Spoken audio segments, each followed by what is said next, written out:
जय गुरुदेव।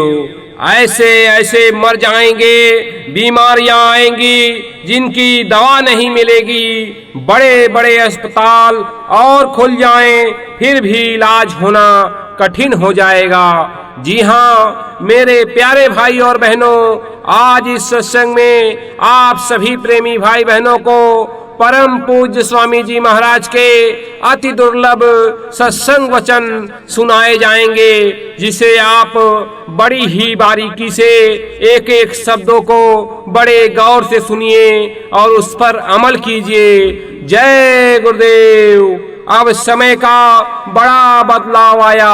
अब घर परिवार के लोग साथ नहीं बैठ सकते, किसी को किसी का भरोसा नहीं रहा। सत्संग सबको सुनना चाहिए, यह सबकी चीज है, मानव मात्र के लिए है। फकीरों और महात्माओं की ये वाणी है, वह सबके भले की बात कहते हैं। सत्संगियों को तो बहुत विचारशील होना चाहिए, क्योंकि उनको भजन करना है। एक तो यह कि वह किसी की बात गांठ न बांधें, गांठ नहीं बांधेंगे तो फंसेंगे नहीं। ऐसी आदत बना लो कि सबकी सुनो, लेकिन किसी को दुख ना हो। जब चाहो उधर से हट जाओ। हमारी कमजोरी यह है कि हम दूसरों की बातें सुनते हैं, फिर भी उसकी माला फेरने लगते हैं, इसलिए भजन में मन नहीं लगता। बिना विचारे जो करे सो पाछे पछताए, काम बिगाड़े अपना जग में होत हंसाए। लोग मजाक ही बनाएंगे, खिल्ली उड़ाएंगे, इसलिए आप सत्संग में आते रहो। जब तक गुरु कृपा नहीं होगी आप कुछ कर नहीं सकते। उनसे आप ये कहो कि हम अपने आप कर लें, तो ऐसे क्या कर लेंगे। जिसने भजन किया सबने यही कहा, गुरु की कृपा हुई, उनकी दया हुई, तब कुछ मिला। जो साधन करता है वह समझता है कि वक्त का जगाया नाम क्या है, यह अंतर की बात है। पीछे लोग नाम लेते रह जाते हैं, समझते नहीं। अभी साधना करो, शब्द में मिलो, तब समझोगे कि जय गुरुदेव नाम क्या है। पीछे तो लोग नाम लेते रह जाएंगे, क्या समझेंगे। ठीक है जय गुरुदेव नाम करते हो, लेकिन साधन भजन छोड़ दिया तो क्या लाभ मिलेगा। टेक तो परमार्थ की होनी चाहिए। उमंग में बैठोगे तो भजन बनेगा। किसी से मिलने की उमंग होती है तो यही सोचता है कि इंसान की जल्दी से पहुँचे, उमंग से सेवा करो, मुंह मत छिपाओ। तुम मुझको देखो, मैं किस तरह से सबका ख्याल रखता हूँ। तुम्हें भी चाहिए कि जो तुम्हारे मतलब की बात है उसका ध्यान रखो। भजन सत्संग सेवा और आने जाने दर्शन पर्शन में हमेशा तेज रहो। आज दुनिया में पश्चिमी सभ्यता के आने पर और उन चीजों के सेवन करने पर जिसमें आप प्रोटीन ढूंढते हो, वह अंडा, मछली, गोश्त और शराब में ताकत और प्रोटीन नहीं है। ये तो शक्ति को छीड़ करने वाली चीजें हैं। थोड़ी देर के लिए मन इंद्रियां चलायमान हो जाएं और आप भोगों की तरफ आसक्त हो जाएं, वह अलग बात है। लेकिन जब इंसानों की सारी शक्ति छीड़ हो जाएगी, उस वक्त क्या होगा। ऐसे ऐसे मर जाएंगे, बीमारियां आएंगी जिनकी दवा नहीं मिलेगी। बड़े बड़े अस्पताल और खुल जाएं, फिर भी इलाज होना कठिन हो जाएगा। जीवन के उतार चढ़ाव तो कर्मानुसार आते हैं और आते रहेंगे। तुम इसमें अपने मन को मत उलझाओ। यह सोचो कि जो सब कुछ हो रहा है उसमें मालिक की कुछ मौज होगी। तुम भजन में लगे रहो। भजन में लगे रहोगे तो कर्मों की सफाई होती रहेगी और बाधाएं भी टल जाएंगी। क्योंकि सारी बाधाएं तुम्हारे कर्मों से ही होती हैं। इसलिए बुद्धि में विवेक रखो। जो उतार चढ़ाव आ रहे हैं उसे प्रभु की मौत समझो, उसमें तुम्हारे मन पर असर नहीं होगा, तुम्हारे भजन में बाधा नहीं पड़ेगी। एक राजा से उनके दरबारियों ने कहा कि एक महात्मा के पास हजारों लोग रोज आते हैं, खाते रहते हैं, उनके यहाँ 24 घंटे भंडारा चलता रहता है।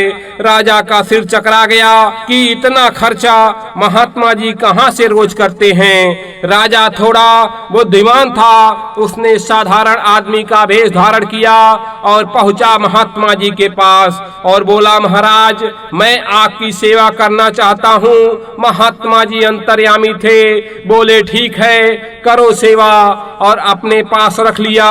दिन रात महात्मा जी उससे काम लेते रहे, कभी लंगोटी खिंचवाते तो कभी झाड़ू लगवाते।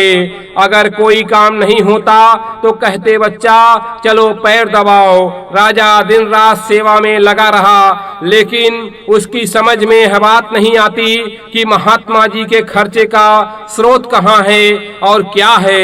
एक रात वह पैर दबा रहा था। महात्मा जी बड़े ऊंचे कलाकार होते हैं, महात्मा भी बड़े ऊंचे कलाकार होते हैं। ऐसा बना करते हैं कि बाहर घाव ना दिखे, भीतर चकनाचूर। वह बड़े प्रसन्न होकर बोले, बेटे मैं तेरी सेवा से बड़ा प्रसन्न हूँ, ये ले पारस पत्थर। यह कहकर उन्होंने अपनी चादर के नीचे से निकालकर एक पत्थर उसे दे दिया।